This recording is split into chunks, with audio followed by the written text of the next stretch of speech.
Hello students, ഇന്നത്തെ നമ്മുടെ topic എന്ന് പറയുന്നത് മോട്ടിവേഷനും അതുപോലെ തന്നെ തിയറി ഓഫ് മോട്ടിവേഷനുമാണ്. അത് നമുക്ക് മോട്ടിവേഷൻ എന്താണെന്ന് നോക്കാം.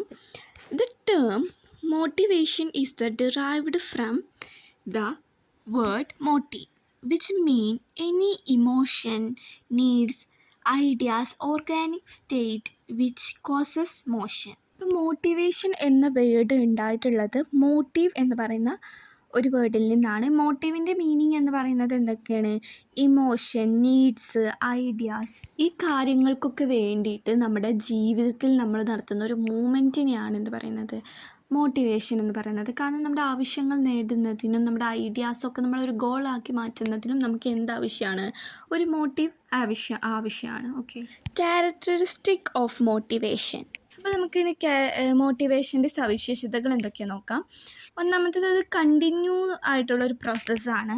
അതുപോലെ തന്നെ അതൊരു ഡൈനാമിക്കുമാണ്. ഇത് എന്തിന് ബേസ്ഡ് ആണ്? മോട്ടീവിന് ബേസ്ഡ് ആണ്. അതുപോലെ തന്നെ ഇത് റിലേറ്റിംഗ് വിത്ത് ദ ഇൻഡിവിജ്വൽ. ഒരു വ്യക്തിയാണ് എന്ത് റിലേറ്റ് ചെയ്യുന്നത്? മോട്ടിവേഷൻ.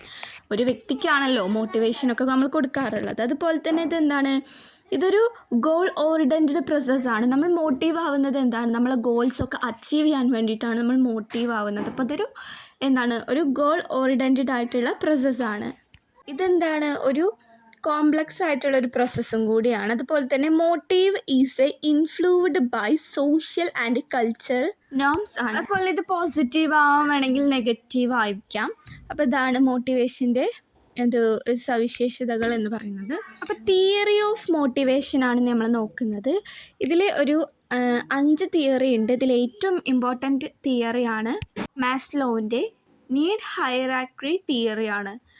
അതാണ് ഇമ്പോർട്ടൻ്റ് ആയിട്ടുള്ള മോട്ടിവേഷൻ തിയറി എന്ന് പറയുന്നത്. അതുപോലെ ഹെഴ്സ്ബർഗിൻ്റെ 2 ഫാക്ടർ തിയറിയും, അതുപോലെ MC ക്ലെലൻറ്റിൻ്റെ അച്ചീവ്മെൻറ്റ് തിയറിയും, MC ഗ്രിഗറിൻ്റെ തിയറി എക്സ് ആൻഡ് വൈയും, അതുപോലെ തന്നെ തിയറി എക്സും, വില്യം. ഓക്കെ, അതാണ് ഇതിലെ 5 തിയറി. ഇതിൽ നമ്മൾ ഏറ്റവും കൂടുതൽ നോക്കുന്നത് മാസ്ലോവിൻ്റെ തിയറിയാണ്. നീഡ് ഹൈറാർക്കി തിയറിയാണ് നമ്മൾ നോക്കാൻ പോകുന്നത്. ഈ തിയറി പ്രൊവൈഡ് ചെയ്തിട്ടുള്ളത് ആരാണ്? മാസ്ലോ തന്നെയാണ്.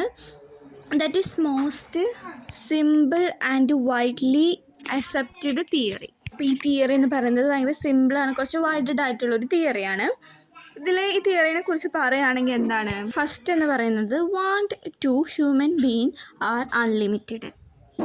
മനുഷ്യൻ്റെ ആവശ്യങ്ങൾ എന്താണ്? അതൊരു അൺലിമിറ്റഡ് ആണ്. അവർക്ക് അവരുടെ ആവശ്യങ്ങൾ എപ്പോഴും ഒന്നിലൊതുങ്ങില്ല. എപ്പോഴും അതെന്തായിരിക്കും?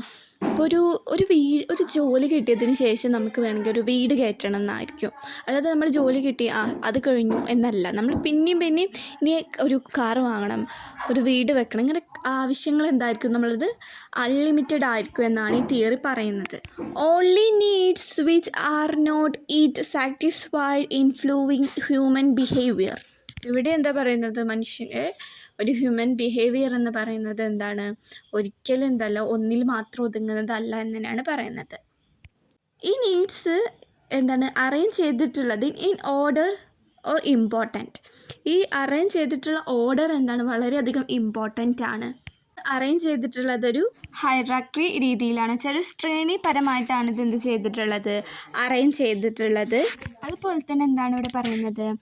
ലോവർ നീഡ്സിൽ നിന്നും ഉണ്ടാവുക? നമ്മുടെ സാറ്റിസ്ഫാക്ഷൻ നെക്സ്റ്റ് ലെവലിലേക്ക്, ഹയർ ലെവൽ നീഡ്സ് നമുക്ക് എന്തായിരിക്കും വേണമെന്നുള്ളൊരിത് വരും. നമുക്ക് ലോവർ നീഡ്സിൽ നിന്നും നമ്മൾ ഹയർ ലെവൽ നീഡ്സിലേക്ക് മാറിക്കൊണ്ടേയിരിക്കും.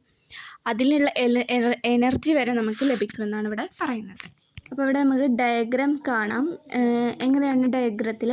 ഫസ്റ്റ് നമ്മൾ സൈക്കോളജിക്കൽ നീഡ്സ്, പിന്നെ സേഫ്റ്റി നീഡ്സ്, സോഷ്യൽ നീഡ്സും, self esteem needs and self. ഇതാണ് അതിൻ്റെ ആ ഡയഗ്രാമത്തിൻ്റെ ഓർഡർ എന്ന് പറയുന്നത്. അതിൽ നമുക്കിനി ഓരോന്നും എന്താണെന്ന് നോക്കാം. ആദ്യം സൈക്കോളജിക്കൽ നീഡ്സാണ് നമ്മൾ നോക്കുന്നത്. സൈക്കോളജിക്കൽ നീഡ്സ് എന്ന് പറയുന്നത് that is the most basic. അതൊരു ഭയങ്കര ബേസിക് ആയിട്ടുള്ളൊരു നീഡ്സാണ്. That is needs for a physical survival. ഒരു മനുഷ്യൻ്റെ ബേസിക് ആയിട്ടുള്ള നീഡ്സാണ്, ആവശ്യങ്ങളാണ്. അതിലെന്തൊക്കെയാണ് ഇൻക്ലൂഡ് ചെയ്യുന്നത്? ഫുഡ്, ഡ്രിങ്ക്, ഓക്സിജൻ, സ്ലീപ്പ്, ഇങ്ങനത്തെ കാര്യങ്ങളൊക്കെയാണ് ഇതിൽ ഉൾപ്പെടുന്നത്. ഇതൊക്കെ ഒരു മനുഷ്യൻ്റെ ബേസിക് ആയിട്ടുള്ള നീഡ്സാണ്. ഇതാണ് ഫസ്റ്റ് ലെവൽ നീഡ്സ് എന്ന് പറയുന്നത്. ഇതെന്താണ്? A person who is not able to satisfy his basic level needs his will not attempted to satisfy a higher level needs. ഒരു വ്യക്തി സൈക്കോളജിക്കൽ നീഡ്സ് അച്ചീവ് ചെയ്തിട്ടില്ല, അയാൾക്കത് അച്ചീവ് ചെയ്യാൻ കഴിഞ്ഞിട്ടില്ലെങ്കിൽ അയാൾക്ക് ഒരിക്കലും ഹയർ ലെവൽ നീഡ്സിലേക്ക് എത്താൻ കഴിയില്ല എന്നാണ് ഇതിൽ പറയുന്നത്. അപ്പോൾ അതൊരു ബേസിക് ആയിട്ടുള്ള നീഡ്സാണ്. രണ്ടാമത്തെ നീഡ്സാണ് safety need. Their needs more motive are termed as safety or security need. ഈ സേഫ്റ്റി നീഡ് എന്ന് പറയുന്നത് എന്താണ്? ഇതൊരു സെക്യൂരിറ്റി നീഡും കൂടിയാണ്. വെച്ചാൽ നമ്മൾ ജോബ് സെക്യൂരിറ്റി, അതുപോലെ തന്നെ ഒരു എക്കണോമിക്, നമ്മുടെ ഹെൽത്ത്, ഈ കാര്യങ്ങളിലൊക്കെ പിന്നെ നമ്മൾ എന്ത് ചെയ്യും? നമ്മൾ ശ്രദ്ധിക്കാൻ തുടങ്ങും. ഓക്കെ, അതാണ് സേഫ്റ്റി നീഡ് എന്ന് പറയുന്നത്. അടുത്ത നീഡാണ് സോഷ്യൽ നീഡ്സാണ്. അത് ബിലോങ്ങിങ് ഓർ ലവ് നീഡ്. ഇതൊരു ലവ് നീഡെന്നും പറയുന്നുണ്ട്. An individual who motivated in this level wants to receive or give attention or love with other. ലെവലിലുള്ള ഇൻഡിവിജ്വൽസ് എങ്ങനെയായിരിക്കും? ഈ ലെവലിലേക്ക് എത്തുമ്പോൾ നമുക്ക് ഒന്നെങ്കിൽ നമ്മുടെ അറ്റൻഷനോ ലവോ വേറൊരു വ്യക്തിക്ക് കൊടുക്കുകയോ അല്ലെങ്കിൽ നമ്മളത് സ്വീകരിക്കുകയോ ചെയ്യും.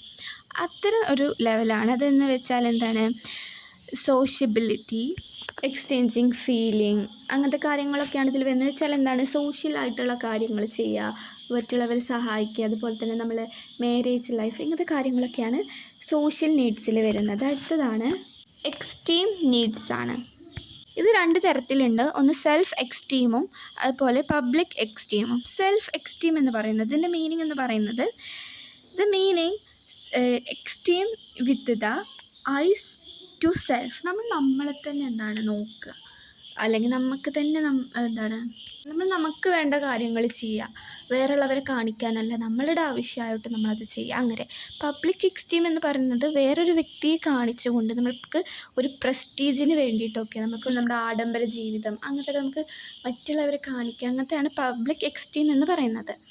അടുത്തതാണ് സെൽഫ് ആക്ച്വലൈസേഷൻ നീഡ്സാണ്. അടുത്തത് നമ്മൾ ആ 4 നീഡ്സും നമ്മൾ സാറ്റിസ്ഫൈഡ് ആക്കിയിട്ടുണ്ടെങ്കിൽ നമ്മൾ സെൽഫ് ആക്ച്വലൈസ്ഡ് ആയിട്ടുണ്ട് എന്നാണ് പറയുന്നത്. നമ്മൾ ഈ 4 നീഡ്സും സാറ്റിസ്ഫൈ ചെയ്തിട്ടുണ്ടെങ്കിൽ നമ്മൾ എല്ലാ നീഡ്സും നമ്മൾ യാഥാർത്ഥ്യമാക്കി എന്നാണ് പറയുന്നത്. ഇതാണ് മാസ്ലോയുടെ നീഡ്സ് ഹൈറാർക്കി തിയറിയിൽ പറയുന്നത്. ഇതൊരു ഇമ്പോർട്ടൻ്റ് ആയിട്ടുള്ളൊരു തിയറിയാണ്. ഓക്കെ.